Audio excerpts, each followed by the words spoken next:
Promotional consideration paid for by the following. Catfish Johnny's Restaurant, serving the Lake Pennsauken and surrounding areas since 1990. For the last 33 years, we have strived to serve great food at great prices and a friendly, casual atmosphere.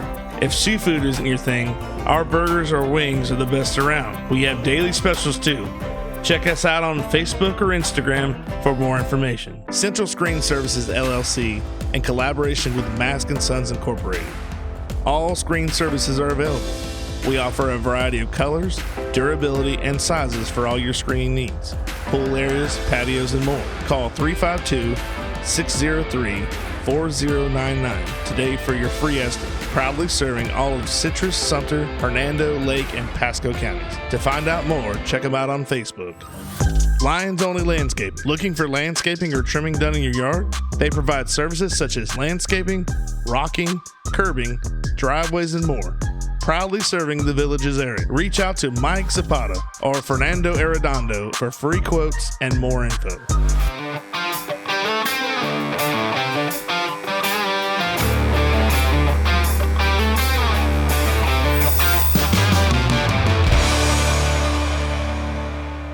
All right. Welcome back to the fifth episode of the Goblay Show. I'm your host, Billy Goble, and today we are super excited about our guest, our special guest today. He is our coach over at the middle school, and he does a great job with the program, bringing the young guys from our Wolfpack program to the middle school, and then they get ready for high school. And he's such a great mentor to these guys. They learn a lot. They go in. Maybe some of them never played before, and he does a really great job getting them ready for high school. Great athlete himself when he played at South Sumter High. And our guest today is none other than Mr. Coach John Kinley. John, welcome to the show, sir. Thank you for having me, Billy. Yes. This is so much fun. Love the name, Goblay Show. Thank you. And obviously your first two guests have aired public, and I don't know how you follow up after those two. I mean, pretty hard. I mean, now I'm on here. He's struggling. He's struggling to find people. Great Raiders, but you know what? They're better men. And what I think about it when I think about those two is our community is a better place because of them. Right. And that's what makes it so special being a small town like we are right here. Right. Guys like those two. So I know you're used to the radio, so you can adjust your mic and your headset as long as you want. We both guests, we started with Coach Sherman and Boo Clinton Hart. And I've always asked them, like, how'd you get started? So I'm going to ask you, you're originally from here, correct? Well, no, actually I'm not. Oh. Yeah. I didn't know that. We're transplants. Transplants? Yes, the Kinleys are transplants. We've just been here for so long now, it just seems like we've been here our whole lives. Yeah. We moved from St. Pete. I was born in St. Pete and lived there up until about first grade. Gotcha. My mom and dad are both from the north, Minnesota, Indiana. They both want to get away from the cold weather. Yes. Moved to St. Pete, met each other, got married. And then they're like, we don't like the city life so much. And so they would come up here on weekends and swim in the Withlacoochee River, like just to get away from the city. Gotcha. And hang out right there at Silver Lake. And for some reason, they were like, we like it here. So they bought property in Crumacoochee. Nice. Okay. And my dad built the house there. And very nice. We moved here when I was about, I don't know, my first grade year, whatever age that is. Yeah. Okay. 6 years old or so. And that was in the 80s. Oh, yeah. Well, actually, that would be the late 70s by then. Late 70s, okay. And yeah, late 70s when we were here during my youth, which is kind of neat because Crumacoochee back then, I mean, it's obviously, if you come from Crum nowadays, you're labeled. Right. But it was just a neat place to grow up. My childhood was awesome. You know, everybody that you were friends with was at least 3 miles away and you had to ride bikes there. Yeah. And our swimming pool was the Withlacoochee River. And Gotcha. So you would wake up in the morning, grab your fishing pole and a tackle box. You'd ride 2 miles to your buddy's house, go pick him up. And then we'd go to the river and fish for most of the morning and then swim the rest of the day. And you had to be home by dark. And that was different times. There's no way I would let my kids do that today. but that's how we grew up, and it was amazing childhood. And I tell my stories to that to my kids nowadays, and they're like, "You're so lucky, Dad. You're so lucky." Really, I think we were when you look back at it. Right, and that's kind of like that's an old Florida type deal. Like like a lot of people. My grandparents moved here. They're obviously transplants as well. They come from the Midwest, and they moved to Tampa, and they started the family business there. And they come back, and the only reason why my granddad came was he was like in 12 feet of snow, and somebody sent him a postcard, and it said, this is what I caught in my front yard in the pond. It was like a 10-pound bass or something like that. It was a huge picture. And he was like, Betty, we're moving to Florida. So I mean, that's how people get to where they're going. And they won't leave the cold, they come here. But it's different how people get here. Yes. You know what I mean? I ask kids all the time. I hear kids, I moved here from Minnesota, or I moved here from out west, and why? What? Most people don't come here for work because there's not too many things to do, especially back then. There was only a few things. My dad was in construction, so he always went where the job was, so it didn't matter. And a lot of people nowadays are like, well, my parents work at the prison, or they work, in the villages or whatever. Or for the school system. Or the school system. They go from there. But so you moved here from St. Pete. Right. And then we just got into sports. Now, my mom is the big sports buff in my family, and I'm gonna tell you what, she's a saint. And if you talk to any of the older people, she never missed a practice. Gotcha. So she got us into sports, and one of the neat stories when we first got here. I went to school at Bushnell Elementary, but we played baseball because early on, just like Boo talking, you could play baseball early on. I remember her taking me to my first practice, and she was just driving by, and it was the Webster Warriors. And the head coach was a preacher out there, and I can't remember his name for the life of me. And so she just pulls up to the practice. They've already started their season, not playing games yet. And she just pulls up, and there's this little small curly-head, red-headed kid gets out. And she goes, "Listen, we're looking for a team to play on." And he goes, "Well, we've already picked teams, blah, blah, blah." And, when you're a T-ball coach, you got so many kids that can't throw, catch. And you don't want another one. Yeah, or they want to chase butterflies and all those things. But I was ate up with it. And so he said, "Listen, go ahead and come on out. Let me see you throw and catch a couple." And I could throw and catch, and I could chase the ball down at a young age. And so he's like, "All right, we're going to keep this hush-hush. All right? And you'll just show up with me for the first, start practicing with us. We're not even going to tell the league." And you had Brian Simmons on that team. The Van boys were on that team. Gabriel Dorsey was on that team. A lot of great Webster guys growing up. And what you don't know back then is you played in your blue jeans. So the only thing they gave you was a shirt. It said Webster Warriors across the front. Mm-hmm. We played in our blue jeans. And that's how I became playing sports here in Sumter County. Boo brought up the Webster League as well, and of course I played there, and it was a big to do back in the day. It was a big deal. Yeah, the Webster League actually was better than the Bushnell League at the time. At the time, first of all, there's so many athletes from Webster, and so you had a little bit better players, and you had Webster and Center Hill combined, so you got to play those two fields, right?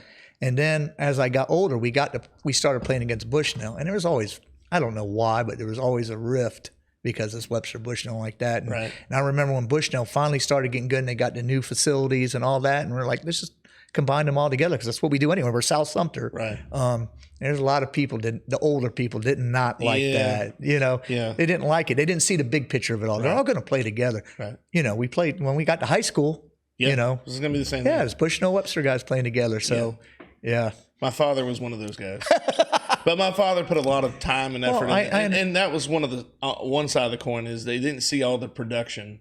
They take off a day of work, a day out of their lives to go resod that field or get it ready for tournament play. And I remember big tournaments there, all the years growing up. I mean, it was just the production went down after a while because less people worried about it, and they took the time to take care of it, and that's...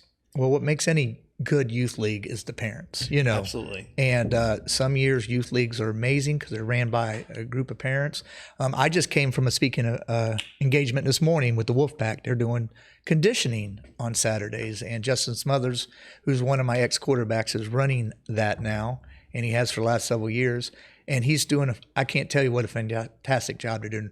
They're doing conditioning, they're teaching fundamentals, and they're trying to prepare those kids for us. And that's the way it should be. And it's just one small program from, Pop Warner to middle high school. And I couldn't been more happy or more proud to see my ex-players doing that. Tony Smith was here now and got to hug his neck and see him out there coaching. And it's just, I guess, an old coach now, and it just brings joy to your heart to see those things.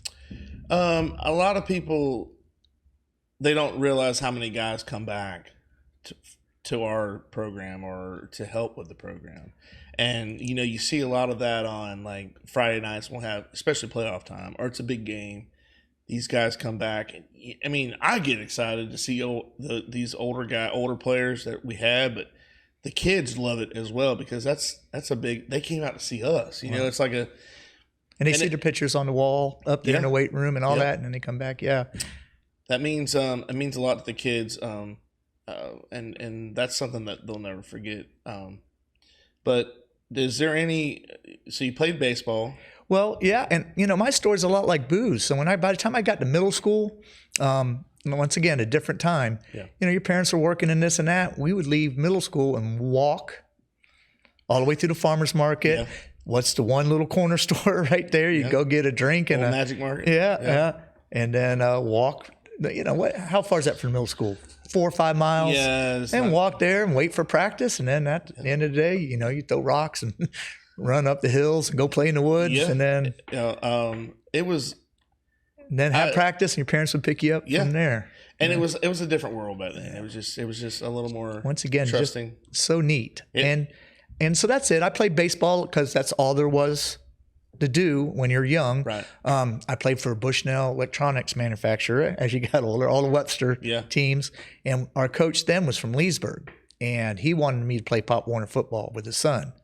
And he tried to convince my mom in it, but because we had to go to Leesburg, he said he'd come get me, and I really wanted to. But my mom was like, no, I'm already running around too much. I had 2 sisters that played sports, and we'll talk about them later because they're the better athletes of the family. I am the third wheel. Like the Miller house, Reggie Miller, Yeah. So get to middle school, and now you can play multiple things. And I was a sports junkie, a gym rat, I guess is what you would say. Yep. I was never inside the house. So if I get outside and play something, I mean, if it was just throwing a ball up against the wall, I would do that. Yeah. And then, and living in Croom, you had to be tough.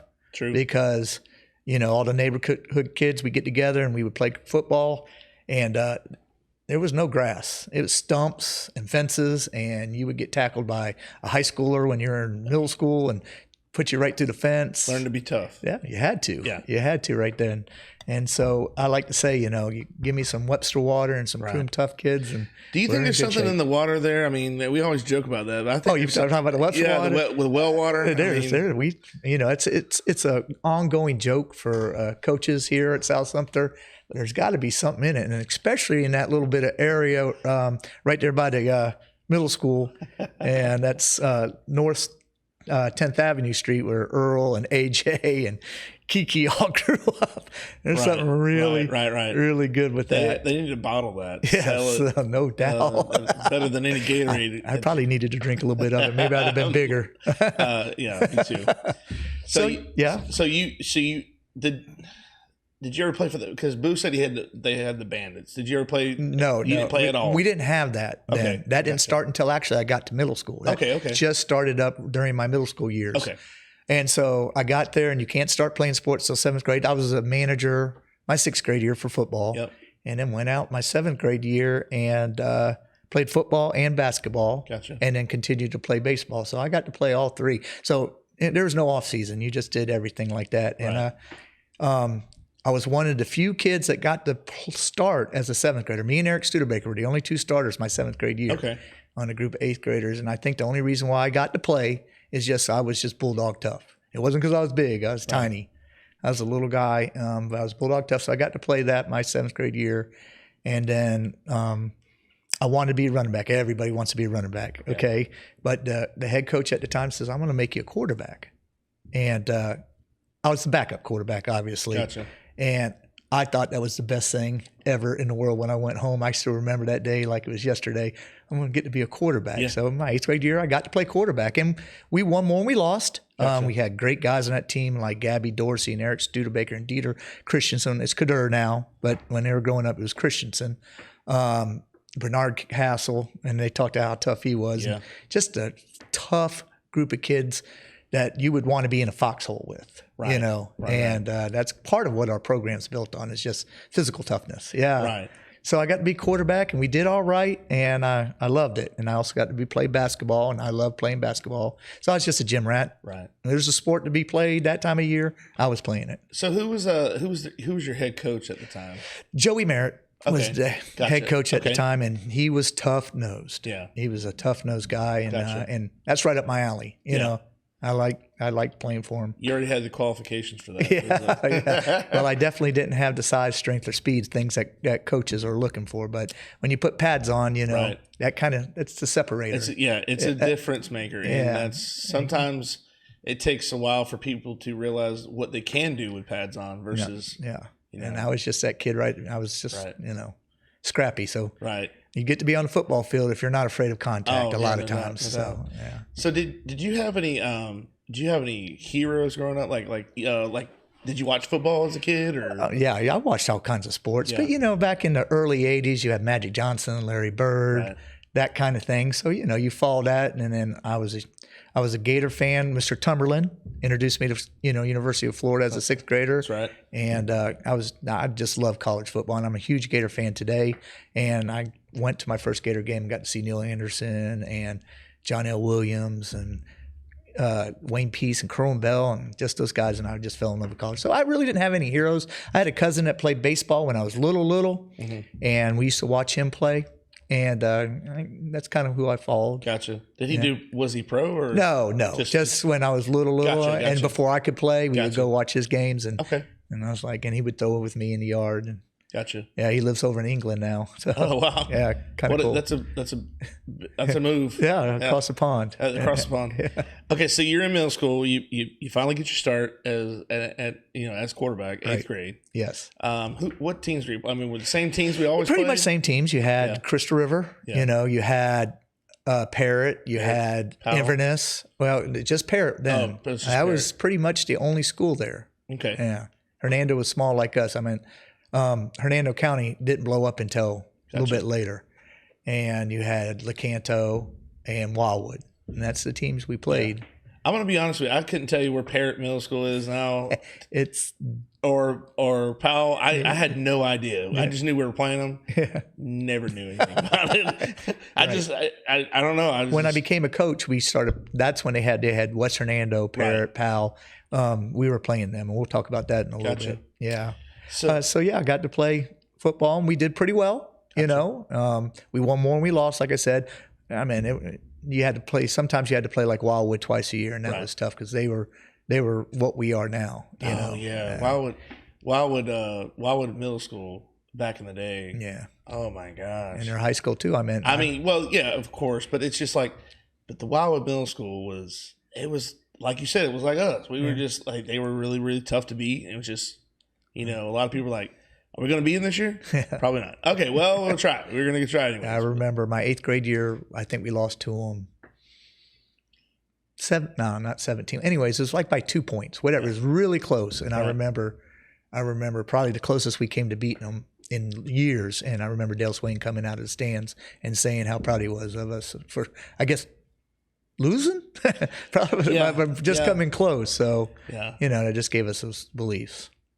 So you played? Did you play basketball? Oh yeah, I was a point guard. I was gonna say, and it probably was the best I ever was in middle school. I could score at middle school. You know, when you're in middle school, everybody's growing at different times. Right. And I was probably as tall as I am now. I didn't get any taller, so I wasn't really the smallest kid. Right. As I was in high school. And and I got to play with some really good players back then. Like I said, Gabby and Bernard. Everybody played everything. Thaddeus Williams was excellent and ended up being a great high school basketball player. And so I played basketball too, yeah. Who was principal back then? Was that Catlin? No, Catlin was not the principal. It was, Mrs. Give me a second.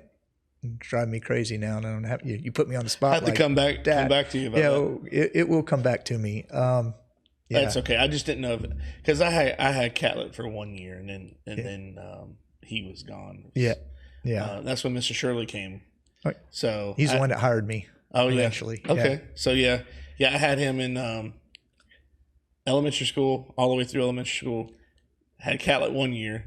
I was like, all right, then Mr. Shirley comes back, and then I go to the high school and he hands me my diploma. So I mean, I was like, him and I have a history. Yeah. We're not only born on the same day, we share history. Oh, so, wow. Yeah, so it's awesome. Yeah.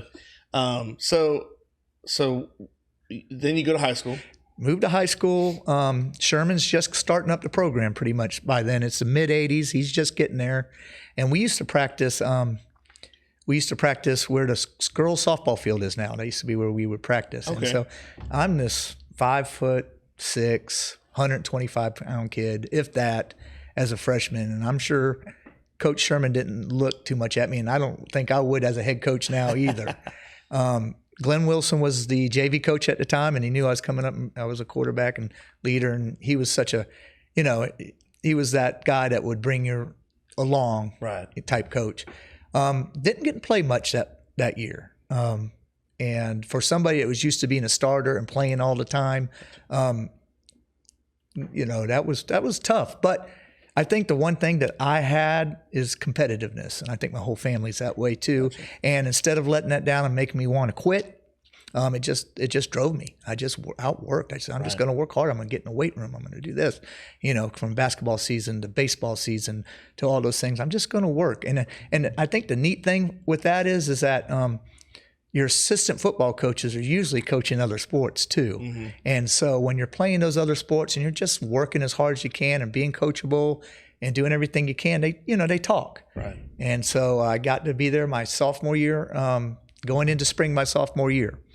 Brian Simmons was going to be the quarterback. Okay. And bless his soul. Yes. Yeah. What a wonderful person, great man. Great guy. And sorry. You're right. Great guy. And just great kids. Yes. And they're all great. Absolutely. But he was going to be quarterback, and he was like 5'10", 175, and could throw the ball. I mean, he was a college baseball pitcher.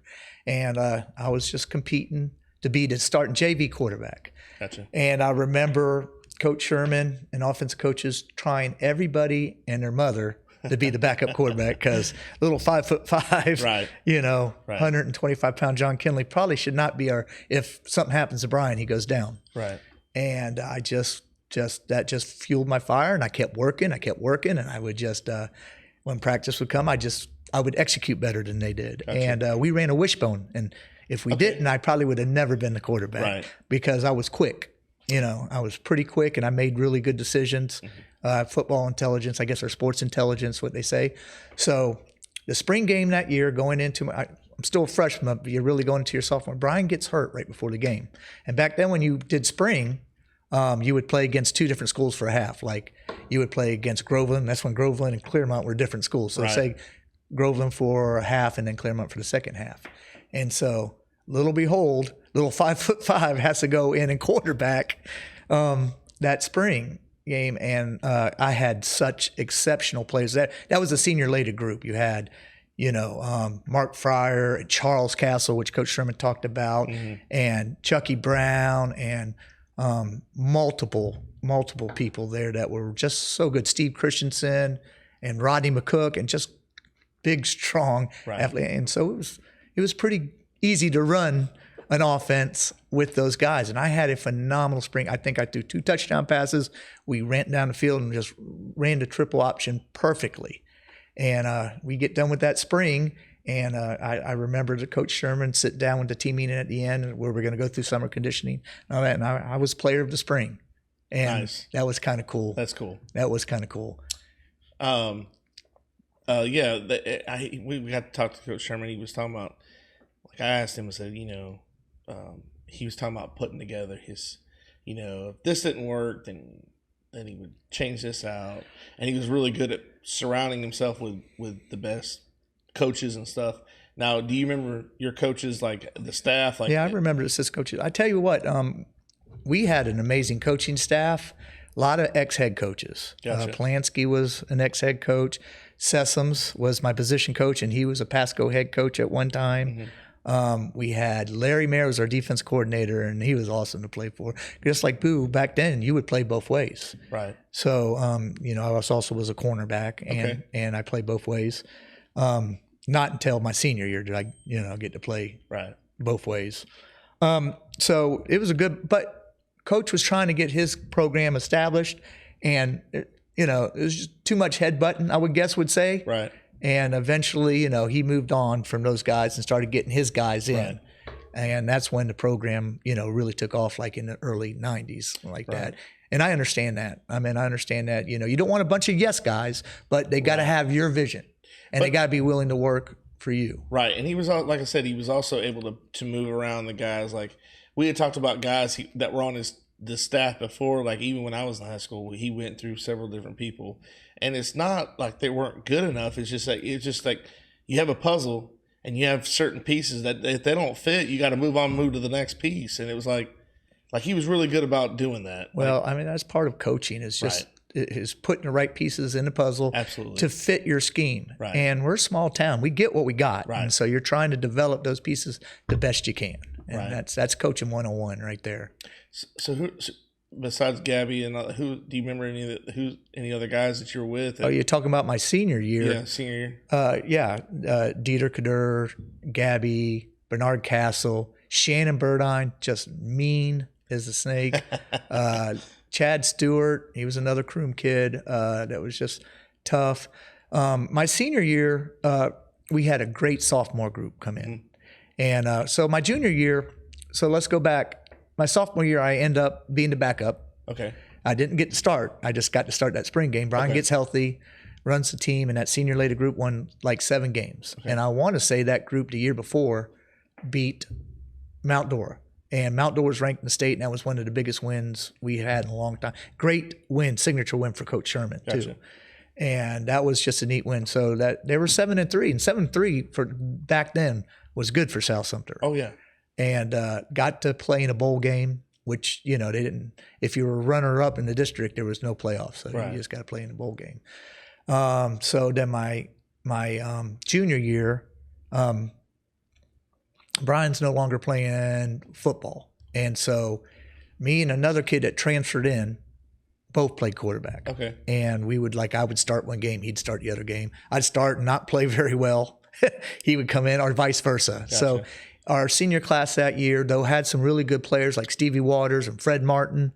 It just wasn't a great senior class. Gotcha. So we only won 2 games that year. We went from 7-3 to 2-8 football team. Gotcha. And weren't very good. And then going into my senior year, we had that very good sophomore class, and it had Timmy Dorsey and Roosevelt Sidnor and Dexter Brooks on it. And it's just a good group to go along with our pretty solid senior group that's already matured.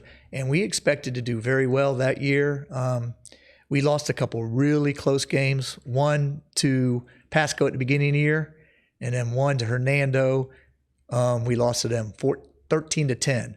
And Coach Coburn was on that team. And he likes to remind us quite.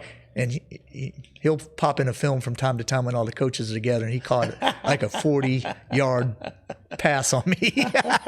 It was a jump ball situation. He's 6'2", I'm 5'7" on a good day. Yeah. And he likes to do that. And we should have won that game. We fumbled the ball going into the end zone with like 2 minutes left to go in the game, like on the 10-yard line, and would have won the game. So we could have been like a 7-3 type team that year. We played against 3 top-ranked teams. Citrus, Zephyr Hills, and Crystal River were all in the top 5 in the state of Florida, and we had to play them during our conference. Gotcha. And I remember Zephyr Hills had a guy by the name of Orion McCants, and he was just as amazing as anybody. And we played them tough, but lost to them. And we played Crystal River, who had Mike Hampton. We all know how that turned out. Yeah. He was their quarterback, and 2 sophomore running backs, Brooks and Jenkins. I still remember their names, that were as good as anybody. We lost to them like 14-0. Gave them all that they wanted for most of the game, but then Citrus killed us. And they had Monty Grove and Charlie Dean. Monty Grove. Played for the Florida Gators. Wow, Monty Grove. You know how tough Bernard Castle is. Yeah. I never seen him get hit harder in his life than when Monty Grove hit. It was If anybody wants to see Monty Grove, go to that 1994 Sugar Bowl. Yes. Against West Virginia. Yes. That's when an all-time Gator hits. Oh my gosh, it was amazing. Well, he was skinny as a rail, but he would come downhill from his safety position and light you up. Promotional consideration paid for by the following: Kona Ice. Kona Ice is a shaved ice truck that brings a one-of-a-kind tropical experience to you. Guests can flavor their own Kona Ice on our signature flavor wave, dance to our island music tunes, and enjoy a nutritious and delicious treat. Contact Jeremy and Marissa at 352-403-0515. Don't forget to follow them on Facebook, Instagram, and TikTok. Pat's Taps at Catfish Johnny's. Pat's Taps is Lake Penosauke's newest tap room, offering 14 rotating craft beers on tap. We also offer bottled domestic beers, seltzers, ciders, and wine, as well as a variety of appetizers and pub. Our family-friendly tap room is a great place to come hang out and enjoy some one-of-a-kind craft beer. You can find us on Facebook, Instagram, or the Untapped app. Is the exterior of your home or business covered in dirt, mildew, or mold? Driveway or walkway stain? Pressure King can make your siding, deck, vents, and concrete look new again with no damage. Pressure King has cleaned the exterior of houses and businesses all over Sumter County area. Usually it takes less than a day and costs less than you would expect. Call AJ at 352-457-7209. So we didn't win as many. I got to play quarterback the very first game that year. I was the starter, but we had two sophomores that were amazing athletes, Roosevelt Sidnor and Timmy Dorsey. Okay. And Timmy Dorsey ended up playing college football. I think he went to Eastern Kentucky, same place at Coach Sherman. I know it's somewhere up there. And so they kind of battled after the first game for that position, and Timmy ended up winning it. And I wish he would have won it earlier in the season because he really solidified that position for us. And he was a wonderful athlete. But I still got to play. I mean, I played starting cornerback. I returned punts. I was on every special team. I would play wing back or wide receiver. So it wasn't like I wasn't on the field. Right. And so that was kind of neat. Kind of neat to be able to do all those things where everybody specialized nowadays. Yeah. So what did you – so you kind of finished everything out. What out of the years, what do you think your best year was? Your senior year, or you think? Well, I meant we were the best my sophomore year. That's because that senior class. Gotcha. I meant personally, I probably a little bit older, and I was bigger, stronger, not really ever bigger, and so my senior year was probably my best year. But I also got to play basketball and baseball, and at that time, our baseball program was better than our football program. It was Big O. I got to play for some legendary coaches. Big O, yeah. Big O and Coach Sherman. Yeah. Big O still holds the most wins in Central Florida history. Yeah, it's crazy how many wins he's got. It's like, and really not many people know about it. I know, it's nuts. And then Coach Sherman's a Hall of Famer. Right. And so how awesome is that to get to play? And I got to play for Jim Roberts in basketball, and he was a wonderful coach too. If you didn't remember that name, huh? And so I got to play for some awesome high school coaches. Yeah. And I was best at baseball because you didn't have to be as big in baseball. And I got my claim to fame, as I always tell my kids, and my two sons are both college athletes. So I got the varsity letter in 3 sports as a sophomore. And so that's my claim to fame. That's about the extent of my athletic career. So, okay, so that's your extent of your athletic career. So what was your next step? What were you gonna? Well, just like anybody else. But before we even get to that part, I got to plug in my sisters. I forgot about that. I wasn't even the best. Want to forget about Kelly. Yeah, I wasn't even the best athlete in my family. My 2 sisters were. I had one that's older and one that's younger, Kelly and Kim. Okay. And they played every sport too. We were gym rats. My mom made sure that we all played sports. Right. We all loved it. And Kelly is Kirsty's mother. And we all know about Kirsty Mary. She's 2-time national champion and played professional ball all over. Kelly might have been better than Kirsty back in the day. Shots fired. Yeah. Shots fired. And I think Coach Sherman, if he was sitting beside me, would probably agree. So we have 1 state championship at South Sumter. My 2 sisters were part of that team. Oh, that's awesome. And that's kind of cool. And back then, our softball program was the best in the state. They played in multiple Final Fours, like 4 or 5 years in a row. That's cool. And then played in the championship game like 4 times Oh, wow. and only won 1 Oh. out of all those 4. So we could have multiple state championships. And Kim was part of that team. She was starting center fielder. Kelly was shortstop. And that was fun to support them. But I was the least athletic person.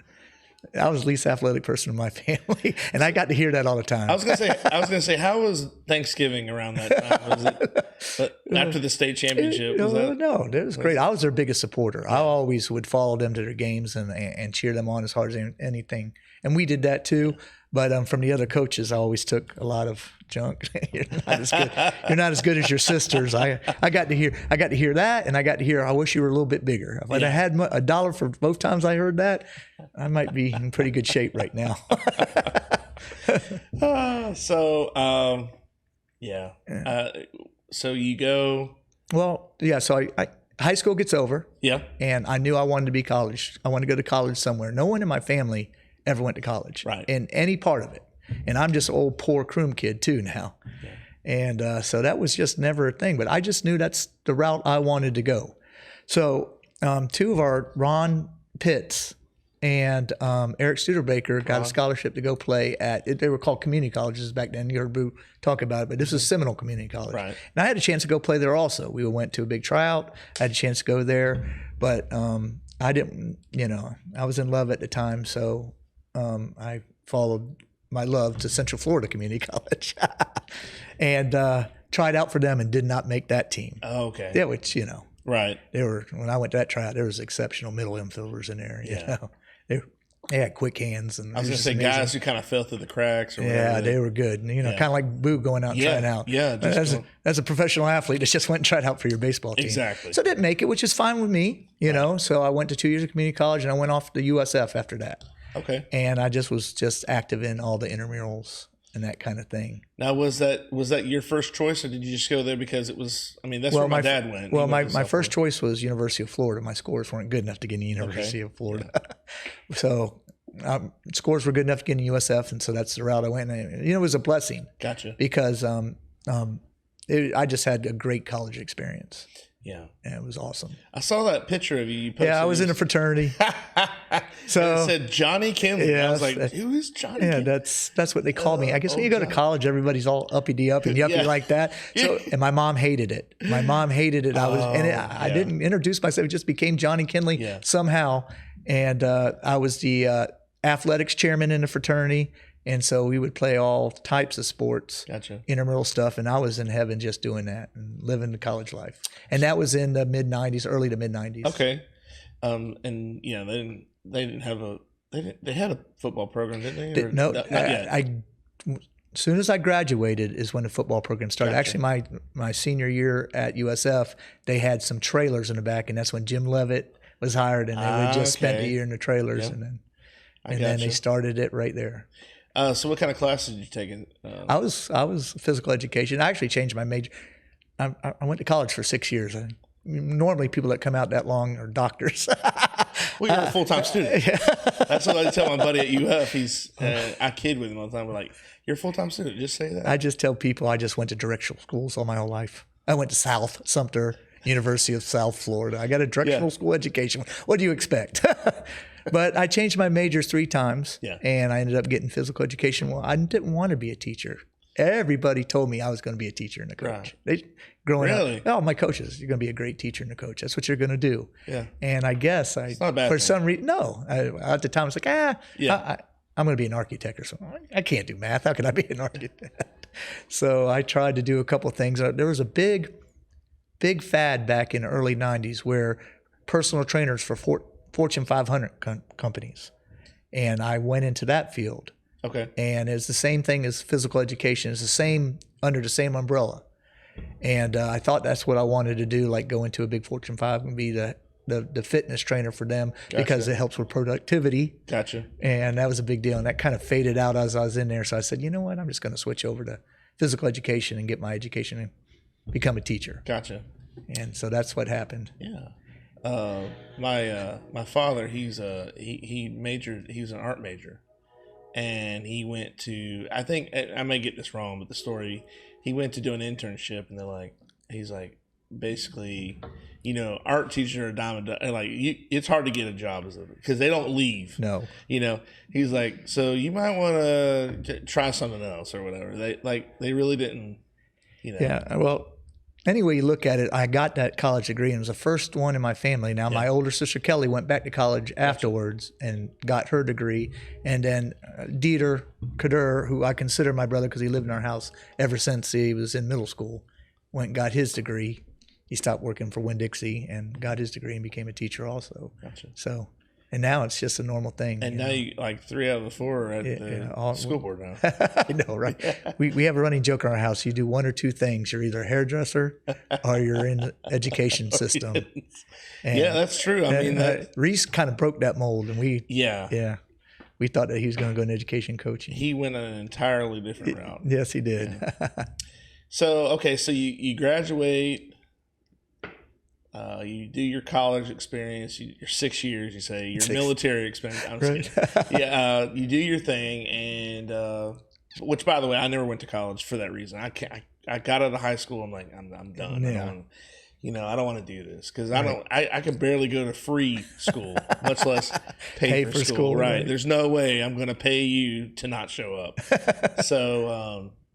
So I don't discourage anybody to go to college, but it's not for everybody. But it's not for everybody, and that's I've always said that, And to be honest with you, in today's society, I wish we would teach more other stuff. We need more trade stuff. Yeah, I agree wholeheartedly because I'm going to tell you what. I know people that are in trades and make a whole lot more money than we do. Yes, as in education. So it's not for everybody, and doesn't need to be for everybody, and we need those kind of skills out there too.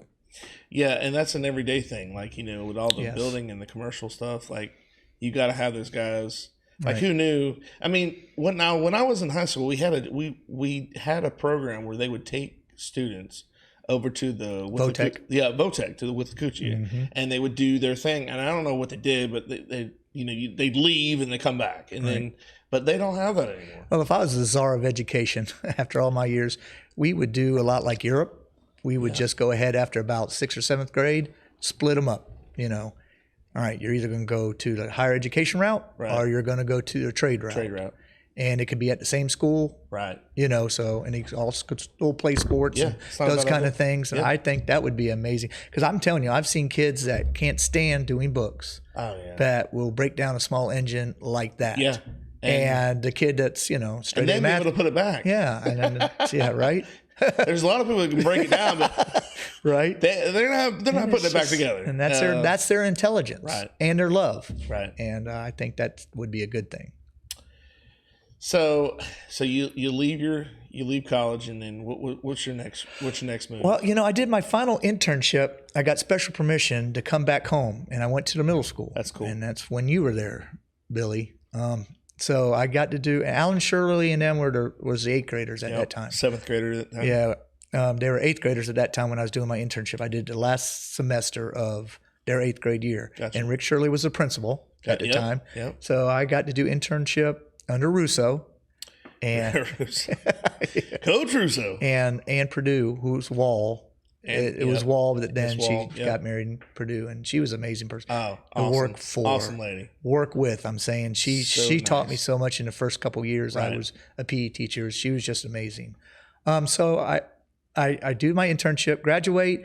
I get a call that summer. Before we even get there, I go and coach spring football at the high school. Okay. And go to clinics during the spring because I'm just intern. Like anybody else, I wanted to be a high school coach. I wanted to go coach for our high school at that time. And I wanted to come back to a small town community because it's for what it is. I don't want to raise kids in a big community. So graduate, Rick Shirley calls me up. He goes, I want to hire you. You're going to teach ESE. And I was scared to death. I was like, I need a job. Right. So I'll do it. And probably 2 weeks later, he calls me up again, goes, I got some bad news for you. The PE position came available. Would you like it? I'm like, are you crazy? Those jobs open up once every 35 years. Absolutely, yeah. And so I got there, and when I, did all the work and sat with him first day, he says, now, I gave you this position, but you're here to coach here. Yeah. Yeah. I said, Yeah. I didn't hire you to coach at the high school. Yeah, you're not leaving. Yeah. And when you're a middle school coach, you coach everything. Yeah. You know, you coach girls softball. So I did it all. Wow. Yeah, back then. Right. You know, as much as you possibly could, because you just need coaches at that level. Right. I want to say something about Miss Purdue. If you ever want to learn how to play volleyball, that's your lady right there. She taught that in class, and I was like, man, that's something I'll never forget. She was just a great mentor. She was. She was great with kids. Yeah. And she was good, and she taught me a lot about classroom management, how to handle large groups of kids, because at the middle school we have large classes. Yeah. Large classes, and she was great at that. So when you get the job, and then you finally get this is yours. This is something you are doing. And how long did you think you were going to be here? Forever? Or did you think it was a quick fix? At that time, you don't really know. Right. I was just starting a new family. Right. And I remember being scared to death. And so I got with Todd Wartenberger and Coach Sherman that summer. Wartenberger, they've talked about, just wonderful guy. Good guy. And I just picked their heads with, all right, I knew this. We didn't have a steady middle school coach before I got there. Right. It would be someone be there for 2 years. Right. You know, it's just, and so we never had a chance to have any stability and be good at anything. Right. Because there was just a different head coach every year, and you're trying to get assistants. So I remember sitting down with them and just going over schemes and this. And I said, you know what? I just want to run your base stuff. I want to be your feeder program, because I thought, weren't we ever that way? Why would the middle school coaches buck the high school coach? Right. And I'm like, I play for you, Coach Sherman. We're going to run. So obviously at that time, they're running to Power I. So that's the only formation we ran back then. And I learned all about goo blocking, which is gap on off. And then just I filled myself with everything I could, how to coach offensive line. And they put it all on, paper for me. Right. And then it was me, Mr. Reynolds, and one volunteer dad my first year coaching. And I remember not knowing much about how to be a head coach, but I had youthful energy, and I would just run around from position group to position group and coach what I knew. And thank goodness that was such a talented group of kids. You had Clinton Crosley on that team. You had David Green, which is Earl's older brother, Pat Tompkins by Christian Clemens, Nathan Say was on that team, Bruce Fursa, James Boone, LaCorey Benjamin, which Coach talked a lot about, but he was only a seventh grader, but he played like he was a grown man. Right. And we ended up going 5-1, and we beat Inverness and lost to Wildwood at the last second. And, this losses you remember more than the wins. Right. And we just went down the field to take the lead on them with like a minute 30 left. And so we had the lead, and it was like 21-20 or whatever, because you go for two back then, and sometimes you didn't get them. Right. And Clinton Crosley was kicking off, and Booby was one of the best football players we've ever had come. Athletes, I think he still holds by far the most varsity letters than anybody. He had like 5 a year from his freshman year. He did everything. Right. And he would kick it into the end zone every time. Well, he shanks it and gives Wildwood the ball at midfield. And they had Bradley, so they were good. And they go down and score on us with like 10 seconds left to go to win the football game. But we beat Inverness, and Inverness beat Wildwood, so there was a 3-way tie. Right. And that was the first year we've ever won conference, even though we were co-champs. Right. It was a conference, and they thought I was the best thing since sliced bread at the middle school at that time. That's cool. So that was kind of neat, but I didn't, we're just trying to build something at that time. Right. And I really didn't know much other than just, it was just all piss and vinegar at that time, and just running around, and that rubbed off on the kids. I was youthful, and they liked that. Right. So, yeah. I had, it was funny because the first episode with Coach Sherman, we talked a lot about Wildwood, and had some people ask me, why do you talk about Wildwood so much? I'm like, because they were good. Well, they were our team. It's not like it's like Florida State. You don't talk about Florida and it was a great rival. Troy State. No, it was your hometown rival. Yeah, and they were right up the road. It was our county. And kids, they had family members up there, and people knew each other. And it was pretty heated back in the day. That's the thing is, I tell my like my mom's half is up from up there, her side of the family, and we always joke around. My uncle won a state championship from Wildwood, Well, and 84, 85, Yeah. they played for back-to-back state championships, and Lorenzo Fields was their quarterback 84 and won it. One of my claim to fame, I don't have many, our senior year, we beat Wildwood for the first time in 10 years, and only a second time in the program. It was double overtime. They talked about where Eric kicked the field goal. Yeah. Well, at the end of that game, I made an open field tackle on Marvin Coleman to keep them from going ahead and getting the game-winning score before we go to overtime. And you couldn't catch that kid in a phone booth. He set USFL records, the Canadian football records today in kick return stuff. And so I find that pretty special. And then we go along and kick the double overtime field goal to beat them for the first time in 10 years. And that was good. I tell people jokingly that if we had an all-time South Sumter football team, I would be the field goal holder. I'd be on that team because I got to do that for 3 years. And I think I probably hold a record having the most fires for 2-point conversions. Nice. I did it like 3 times where you bobble the ball, the ball was high snap, and somehow I'd scramble out and just throw it up for grabs to the guys firing it, and they would catch it. Yeah, happened like 3 times. Yeah, that's funny. So yeah, I joke about that. So what you're trying to establish this program at the middle school, and you've got Coach Sherman's offense. Was there did you kind of put anything of your own in there? Or well, I think every head coach likes to do a couple of their own wrinkles. Right. And, you're always, you always do. I stay true to the base stuff. And then I tried to, as I got older, I did a couple different formations, but it was still kind of the same terminology and stuff like that. And it's like anything else. There's things that you like and things you scrap, and you look back at it. So we're just trying to build a coaching staff then, like regular people there. And that started to happen in 98. We had a guy come in, Big Daddy. Yep, Roger Ricard. Yep. And then Coach Moore came in also because he had Lester at high school. Yep. Corey. Yep. And Corey played for us. And then he helped out along with Robert Martin. He was like our linebacker coach who played for South Sumter. Okay. And so that 98 season, we had 4 coaches, steady, regular. We're going to work. And so you could work position groups and that kind of thing. And that started getting the ball rolling. And then we had that great group in 98, and that was with Earl Everett and Garrett Norris and Ben Moffitt. Earl Everett and Ben Moffitt on the same team. Are you kidding me? Earl was a grown man I know. by the time he was in middle school. And Shea Bass and Shane Price and Manuel Vera. I coached Vera for about 10 years straight. And what a great family. Oh, yeah, no doubt. And Manuel was cool. And Shea Bass, Joey Thompson was our quarterback. Joey, yeah. And he was good guy. I don't know if there was a better leader that I ever coached. And it's sad because Joey probably was as big as he ever got his 8th grade year. He's probably 5'10", 175 as an 8th grade. I'm not sure if he got much bigger than that after that. But gosh, he was a great middle school quarterback. So we go undefeated for the first time ever that year.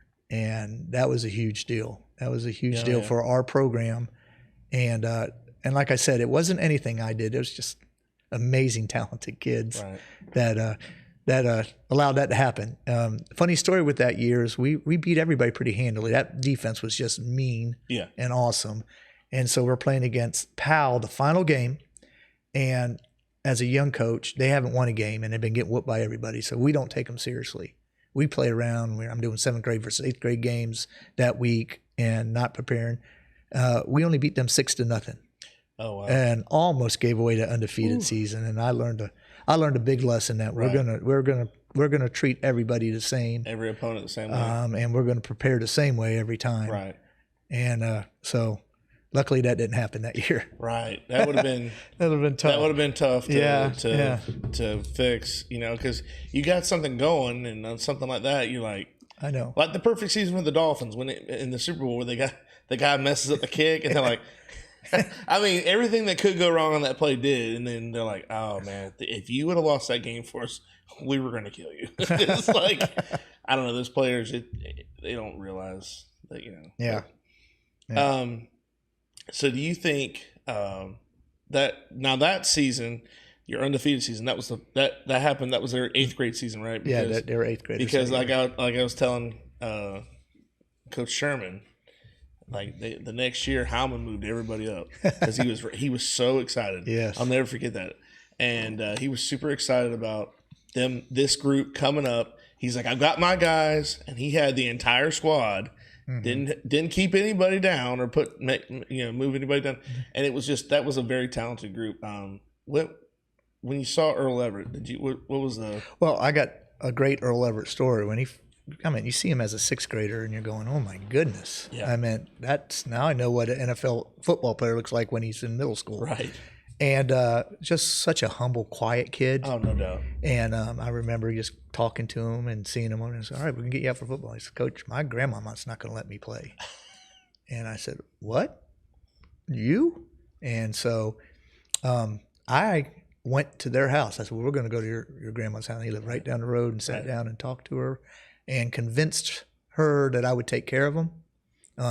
Earl used to have silent seizures as a kid. That's right. And she was concerned about that, right. And got him out for football, and the rest is history. And he says that he's started a book, and he said, "I'm going to put a whole chapter about that in there," which is kind of cool. Yeah, kind of cool. Yeah. So going back to your coaching style and stuff, did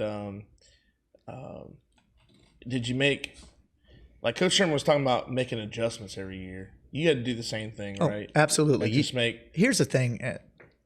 If you really care about your craft and you want to get better, right, you study, right, and you get better and you learn from other people. I had the best mentor in the world to learn from. I mean, they were rolling at the high school. Oh yeah, and they had that offense and great coaching. So anytime I needed something, I would go to Coach Sherman. Right. And I'm going to tell you, we had a pretty good relationship. I mean, first of all, he allowed me to play, and I don't know if I'd allow myself to play now that I'm a head coach looking at me. Looking back. And he played me, and I think that's amazing. And we had a pretty good – I was his worker. Like during the summer, if we had to sod the football field, he would call me, and we would go sod the football field and those kind of things. But he was a much better mentor as a head coach. And, he would never tell me what to do. He would listen to me, and he said, "Okay, all right, go about it. Right. How will you do that?" And there was times like, I wanted to change the offense up, and he said, "Okay, and not, no, don't do that. You need to do exactly what we're doing type thing." Right. He allowed me to have freedom but I didn't stray too much from what they do. Right. I got a couple of my own quirk formations that I do. Right. But that's just, from what I've learned how to attack people. Right. What's one of your favorite formations or plays to run? Like, the best play in the world is right 24 and left 25. I mean, you're going to hear that all throughout South Sumter. Right. And it's just exactly what it is.